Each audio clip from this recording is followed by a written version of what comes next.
Hi, my name is Will, and this is Ulexia Languages. And have I got a hot take for you today? But my belief is that native speakers are often the worst teachers. And I have some justification for this. I am essentially talking about myself. So if you're a language teacher and you're a native speaker, I'm not talking about you, I'm talking about me. And I figured this out when I was an English teacher in China. I spent about 3 years there, and I just went there as a job and didn't think much of it. I had my teaching certificate from a CT Soul school, something like that, and they taught me the grammar of the English language and how I could go and use my language to just talk to people, and that they would eventually just develop an ability to speak. They taught the communicative method, so that's basically just chatting. And, the types of people who are often interested in this are just backpackers looking for a chance to travel around. Well, it turned out that I found that I wasn't satisfied with being a bad teacher because I saw my students not really progressing at all, and it drove me crazy. And so I worked real hard within the constraints of what I knew at the time to be the best teacher I could be, but I just found my students weren't really getting much from it. And the harder I worked, the more things I studied. I started studying linguistics then and started trying to teach those things, teaching phonetics, phonology, and to some extent I had, by teaching those things, I had some good effect. But for the most part, what they're wanting to learn how to do is not pronounce words correctly necessarily, but be able to speak and to communicate. And I just never got through that barrier. And one thing I did notice at that time was that there was a speaker who was a Mormon guy who had gone through a language school with his church. And he would do something that drove me crazy because it was against the rules and you weren't supposed to do it. And it was very frowned upon. What he would do is he would speak to the students in Chinese and try to explain things through their own language. And if you go through these C diesel schools, you know that that's just for verboten. It's not okay to do. And he was very popular, and that drove me crazy too, because I personally didn't like the guy too much, but he did seem to be very popular with the students, and they actually may have seemed to be learning from him. So my justification of why it is that native speakers are often the worst teachers is that they don't really know their languages. And so, for example, I speak English. I open up my mouth and it comes out, and I don't have to analyze it. It just comes out perfectly every time.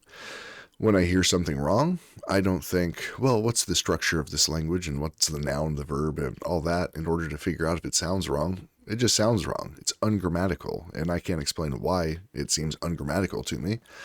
It doesn't follow the language or the internal logic of the language, which I don't really know because I speak it.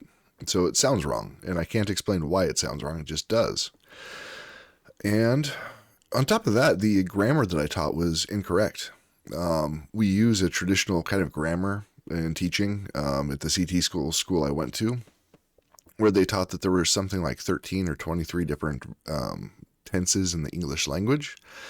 If you look at a good grammar, a modern grammar of the English language, there are really only two tenses in the language. There's a past tense and a non-past tense, which is often by convention just called the present tense, although it's not really a present tense.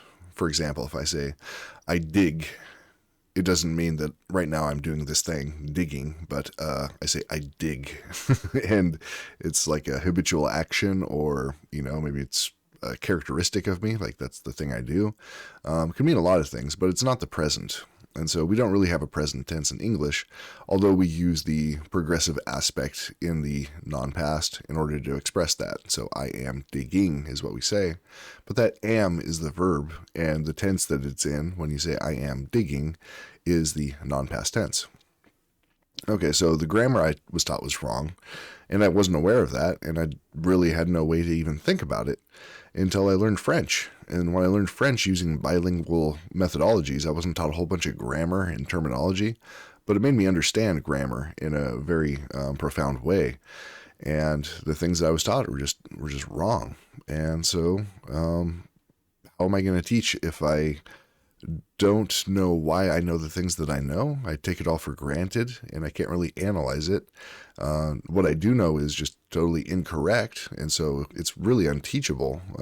It doesn't follow any internal logic, and all the terminology itself is very confusing. talking about the present tense or the future tense or all these different like kind of tenses or other more complex grammar that I don't even understand what they taught me that well. So how am I going to teach that? And even with my knowledge of French, which taught me the English grammar, to what extent am I able to even communicate what I do know about the language to a speaker of a language I'm not very familiar with? And to illustrate this, even my wife is a native speaker of Chinese, and she speaks English very well, highly proficient in English, and so it seemed that we can both talk about our languages together, but really she's not very good at teaching the language that she speaks because she doesn't understand it any more than I understand English. So she's an excellent reference. I can ask her questions like, does this sound right? Or what would happen if I did this? And she's always interested to have those kind of conversations because it's kind of, it brings attention to the language that she never really thought about. And she kind of finds that she likes that. But as far as her thinking of how am I going to express what we do, which I don't really think about very much because I just open my mouth and, it comes out the way I want it to. And then how am I going to explain that to somebody who comes from a linguistic background that I don't understand? All right, so here we go. That's my justification. And so the question is, an ideal teacher. Who needs a teacher? Why do you even need a teacher? Well, I mean, I definitely am an autodidact. I've taught myself a lot of different things. But language is kind of a funny thing that you can't really learn it from a book very well, I would say. The constraints of a book are massive, especially for a beginning learner. A beginning learner maybe studies French and they see the alphabet and they associate the letters and think that they know what those letters mean, but in French those letters have entirely different references. And so like the letter A in English doesn't really say ah unless it's AW or AU, but in French A pretty much always says ah. And the letter E in English oftentimes says E, like in the word be or me, but it never says E in French. And so that's a really hard thing to be looking at a book and reading words in one language and then trying to decipher the spelling into the new orthography. And then also your only hints at how the words are pronounced are also used in that writing form.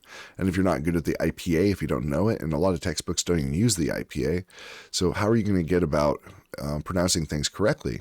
And when you read something like, oh, in French, the final syllable in a phrase is stressed, do you really know what that means when you're beginning? And what does stressed sound like? So you're not going to get those kind of things from a book, but a teacher can teach you those things. A teacher can explain those things in a way that you understand and then give you little drills so you can practice them and get skilled at them. So who needs a teacher? Beginning people in particular need a teacher. People who are just beginning in the language, who don't know any of the grammar, they maybe don't know the vocabulary or how to use the vocabulary, they need a teacher. And if you've learned 2 or 3 languages, you can probably start moving out on your own, but particularly new students need a teacher just so that they can start to get the sound system right. And so what is the job of a teacher? Well, I think my particular view is that a teacher's job is to teach the language. And what I mean by that is teach the language comprehensively enough so that there's really nothing that's going to kind of surprise the student. There's nothing that they don't have tools to deal with on their own. So the teacher's job is to get them to a point where they're highly knowledgeable about the language and able to use it like fluently within the scope of what they've learned. And then also just be able to send them out into the world, give them the tools so that they can figure out things on their own because, languages are infinite. There's always going to be more. So they need to have a comprehensive framework of the language so that they can figure things out on their own. And so when's the job done? As soon as the student has all those tools that are going to help them to become productive in their own ventures, then I'd say the job is done. Okay. And at that point, the student doesn't really need a teacher anymore. What the student probably needs is a conversation partner, somebody to talk to in order to start practicing and start trying to communicate in the language. They can start doing their self-study on their own, learning vocabulary. But now you want to have a chance to practice and get lots of output. And so that's my idea of what the teacher's job is. Now, what would this ideal teacher look like? Well, if native speakers of a language are... Oh, and let's go back to this. When it's all done, this is the point at which a native speaker becomes really, really useful. Because now you don't have to ask questions of why or how, but you can say, does this sound right? Or how would you say this? I want to start hearing what native people would say and knowing how to express things in a way that's not weird or ersatz, like a kind of textbook language. So this isn't to say that native speakers don't have a use. Obviously there's things that native speakers of a language can do that that highly bilingual speakers of a language can't do. Grammaticality judgments, even from people with really, really high fluency and proficiency, their grammaticality judgments will just never be as good as that of a native speaker. So that would be the role of a native speaker. And you don't need somebody who's well educated to do this either. Pretty much anybody who speaks the language natively can tell you what sounds right and what sounds wrong, and then how they would say something to make it sound more natural, give you hints that way, because you already have the background in the language and can start applying it. You know how to apply whatever advice you get from the native. So what does the ideal teacher look like? Getting an ideal teacher is probably... ideal means kind of not of this world, something above that. But here's some basic ideas of how I think about what a really good teacher would have, the features of a really great teacher. The background of the teacher would be one that's of a similar background as you. So say you're a 20-year-old guy and you decide, I'm going to learn French or I'm going to learn Chinese.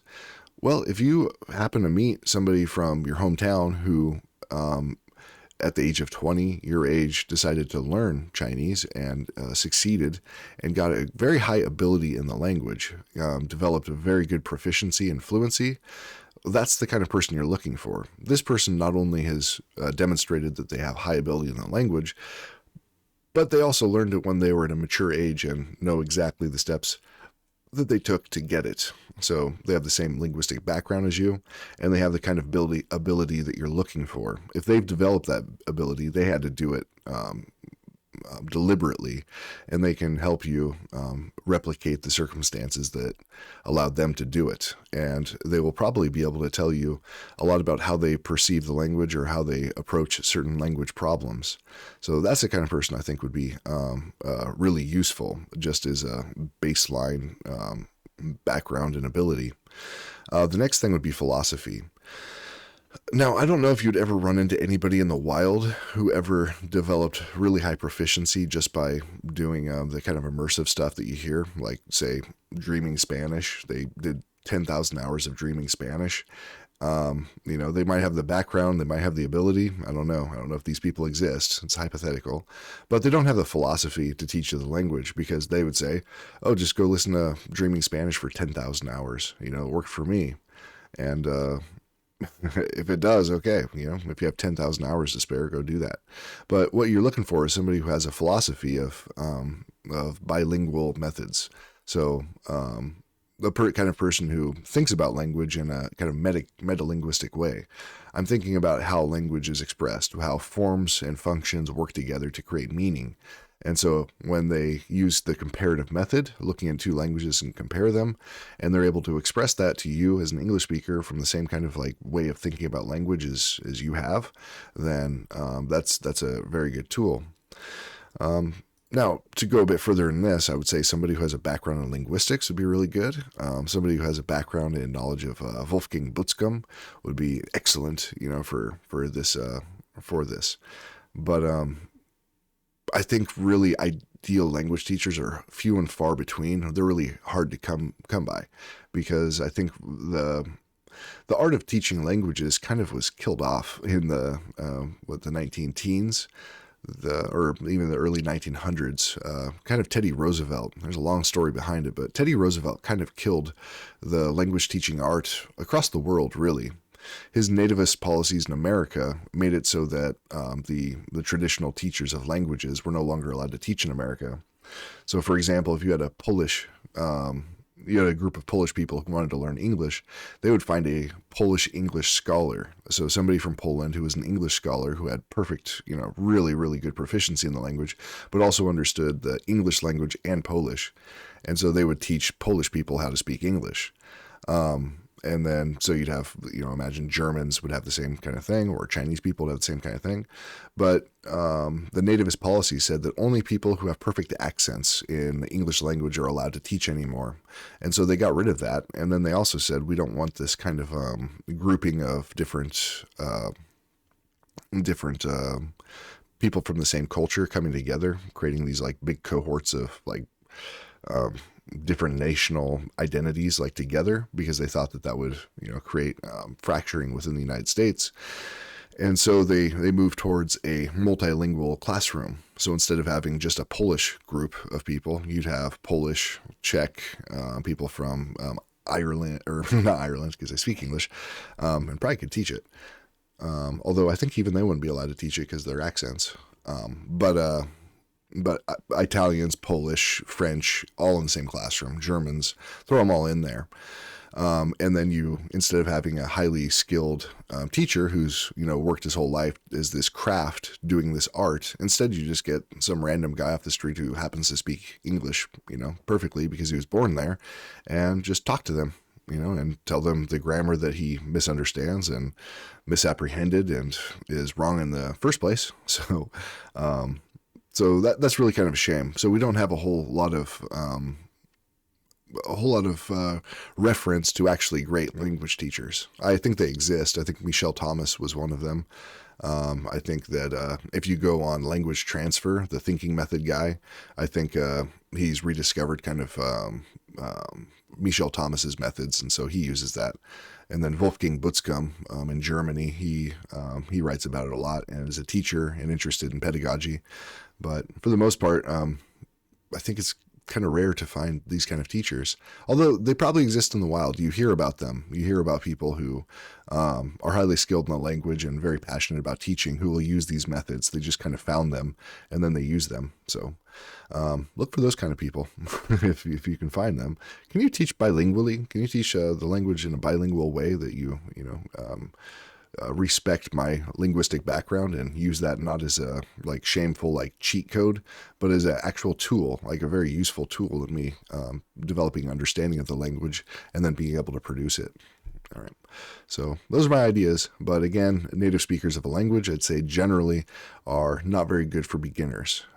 Even the ones who are bilingual, some of them may have developed really good proficiency in both languages and can teach. Like Michel Thomas was a Polish guy who taught through English for English speakers. So they exist. But generally the ones who say, well, I'm just going to speak my native language at you, like I did in China, would not be trusted. Okay. So I'd love to hear your questions, comments, concerns. This is a hot take, so if you have any hate to throw at me, I'd love to hear it, and I will be quick to respond. So cheers and have a great day.